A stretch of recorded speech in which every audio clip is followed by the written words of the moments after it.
फातिमा की रानी माँ, प्रभु यीशु की माँ, आसरा तू ही है माँ।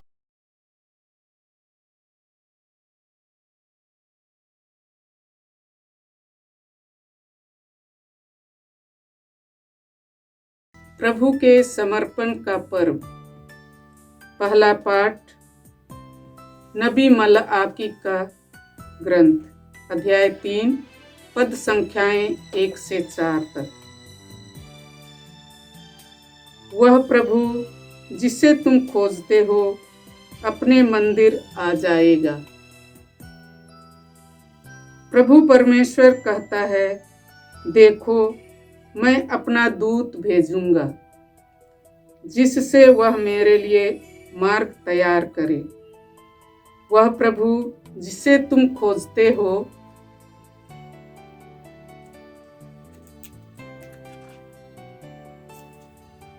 अचानक अपने मंदिर आ जाएगा। देखो विधान का वह दूत जिसके लिए तुम तरसते हो आ रहा है। कौन उसके आगमन के दिन का सामना कर सकेगा? जब वह प्रकट होगा तो कौन टिकेगा? क्योंकि वह सुनार की आग और धोबी के खार के समान है। वह चांदी गलाने वाले और शोधन करने वाले की तरह बैठकर लेवी के पुत्रों को शुद्ध करेगा और सोने चांदी की तरह उनका परिष्कार करेगा। तब वे योग्य रीति से ईश्वर को भेंट चढ़ाएंगे और प्रभु परमेश्वर प्राचीन काल की तरह यूदा और यरूशलेम की भेंट स्वीकार करेगा। प्रभु की वाणी। ईश्वर को धन्यवाद। भजन अनुवाक्य। वह महाप्रतापी राजा कौन है? प्रभु ही वह महाप्रतापी राजा है। वह महाप्रतापी राजा कौन है? प्रभु ही वह महाप्रतापी राजा है। ऐ फाटकों, मेहराब ऊंचे करो। ऐ प्राचीन द्वारों, ऊंचे हो जाओ। महाप्रतापी राजा को प्रवेश करने दो। अनुवाक्य। वह महाप्रतापी राजा कौन है? प्रभु ही वह महाप्रतापी राजा है। वह महाप्रतापी राजा कौन है? प्रभु ही वह महाप्रतापी राजा है। वह महाप्रतापी राजा कौन है? प्रभु ही वह महाप्रतापी राजा है। सामर्थ्य, शक्तिशाली और पराक्रमी। वह अनुवाक्य। वह महाप्रतापी राजा कौन है? प्रभु ही वह महाप्रतापी राजा है। वह महाप्रतापी राजा कौन है? प्रभु ही वह महाप्रतापी राजा है। ऐ फाटकों, मेहराब ऊंचे करो। ऐ प्राचीन द्वारों, ऊंचे हो जाओ। महाप्रतापी राजा को प्रवेश करने दो। अनुवाक्य। वह महाप्रतापी राजा कौन है? प्रभु ही वह महाप्रतापी राजा है। वह महाप्रतापी राजा कौन है? प्रभु ही वह महाप्रतापी राजा है। वह महाप्रतापी राजा कौन है? वह महाप्रतापी राजा विश्वमंडल के प्रभु हैं। अनुवाक्य। वह महाप्रतापी राजा कौन है? प्रभु ही वह महाप्रतापी राजा है। वह महाप्रतापी राजा कौन है? प्रभु ही वह महाप्रतापी राजा है। दूसरा पाठ। इब्रानियों के नाम संत पौलुस का पत्र, अध्याय 2, पद संख्याएं 14 से 18 तक। परिवार के सभी सदस्यों का रक्त मांस एक ही होता है, इसलिए यीशु भी हमारे ही तरह मनुष्य बन गए, जिससे वह अपनी मृत्यु द्वारा मृत्यु पर अधिकार रखने वाले शैतान को परास्त करे और मृत्यु के भय से दास्ता में जीवन बिताने वाले मनुष्यों को मुक्त कर दे। वह स्वर्गदूतों की नहीं बल्कि इब्राहिम के वंशजों की सुधि लेता है। इसलिए यह आवश्यक था कि वह सभी बातों में अपने भाइयों के सादृश्य बन जाए, जिससे वह ईश्वर संबंधी बातों में मनुष्यों के दयालु और ईमानदार महायाजक के रूप में उनके पापों का प्रायश्चित कर सके।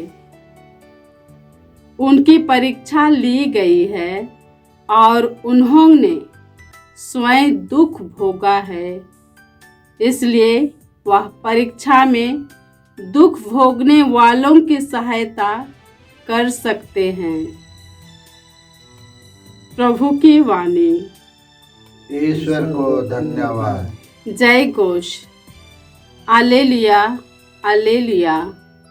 गैर यहूदियों के लिए ज्योति और तेरी प्रजा इस्राएल का गौरव। हालेलुया। प्रभु यीशु का समर्पण का पर्व। प्रभु आप लोगों के साथ हो और आपकी आत्मा के साथ। संत लूकस के अनुसार प्रभु यीशु ख्रिस्त का पवित्र सुसमाचार। हे प्रभु तेरी महिमा हो।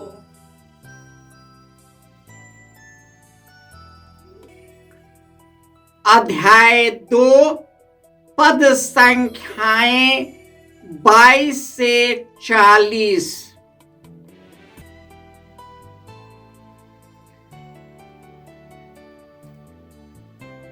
जब मूसा की संहिता के अनुसार शुद्धिकरण का दिन आया, तब बालक को प्रभु को अर्पित करने के लिए यरूशलेम ले गए, जैसा प्रभु की संहिता में लिखा है। हर पहलौठा बेटा प्रभु को अर्पित किया जाए, और इसलिए भी कि प्रभु की संहिता के अनुसार पंडुकों का एक जोड़ा या कपोत के 2 बच्चे बलिदान में चढ़ाए। उस समय यरूशलेम में सिमियोन नामक एक धर्मी और भक्त पुरुष रहता था। वह इस्राएल की सांत्वना की प्रतीक्षा में था और पवित्र आत्मा उस पर छाया रहता था। उसे पवित्र आत्मा से यह सूचना मिली थी कि वह प्रभु के मसीह को देखे बिना नहीं मरेगा। वह पवित्र आत्मा की प्रेरणा से मंदिर आया। माता पिता शिशु यीशु के लिए संहिता की रीतियां पूरी करने जब उसे भीतर लाए, तो सिमियोन ने यीशु को अपनी गोद में ले लिया और ईश्वर की स्तुति करते हुए कहा, हे प्रभु, अब तू अपने वचन के अनुसार अपने दास को शांति के साथ विदा कर, क्योंकि मेरी आंखों ने उस मुक्ति को देखा है जिसे तूने सब राष्ट्रों के लिए प्रस्तुत किया है। यह गैर यहूदियों के प्रबोधन के लिए ज्योति है और तेरी प्रजा इस्राएल का गौरव।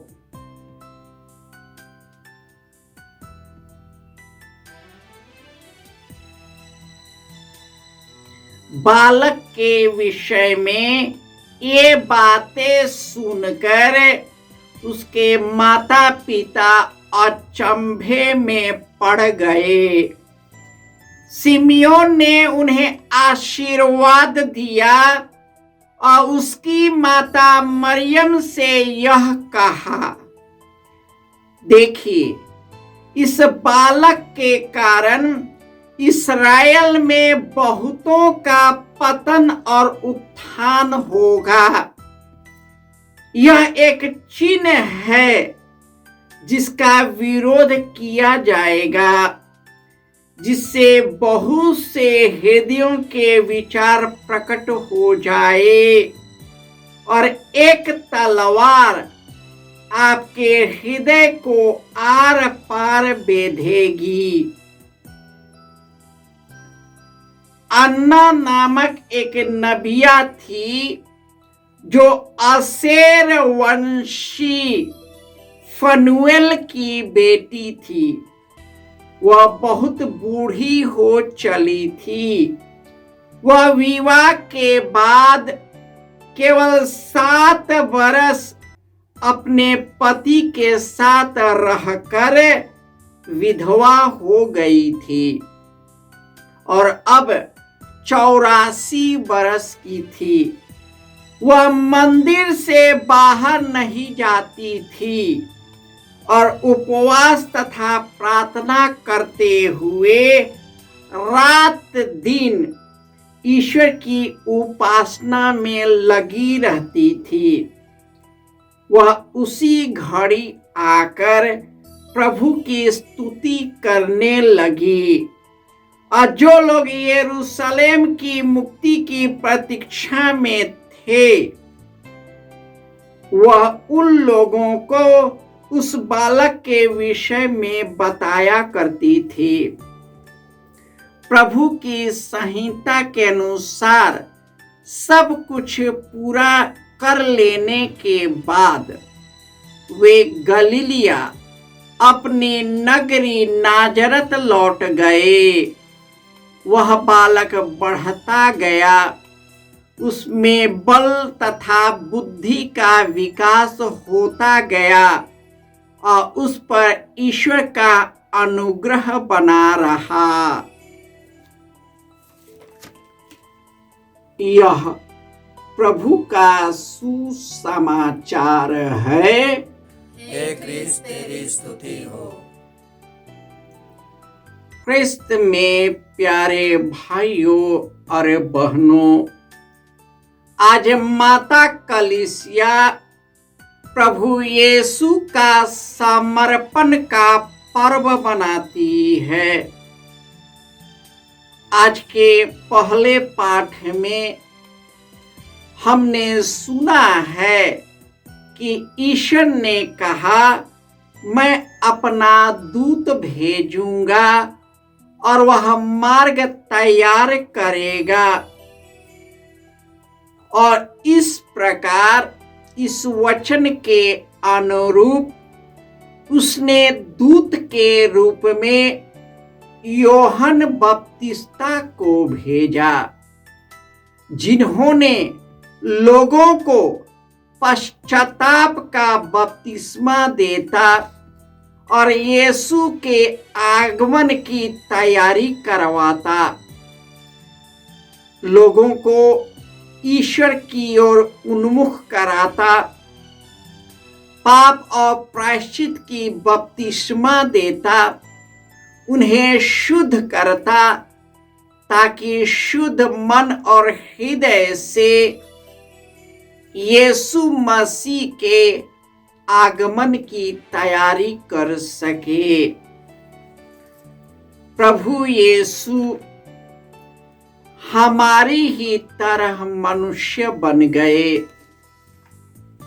आज के दूसरे पाठ में सुना है कि परिवारों के सभी सदस्यों का रक्त मांस एक ही होता है, इसलिए प्रभु यीशु हमारी ही तरह मनुष्य बन गए, जिससे वह मृत्यु द्वारा मृत्यु पर अधिकार करने वाले शैतान को परास्त करे, अदास्ता में जीवन बिताने वाले लोगों को मुक्त कर सके।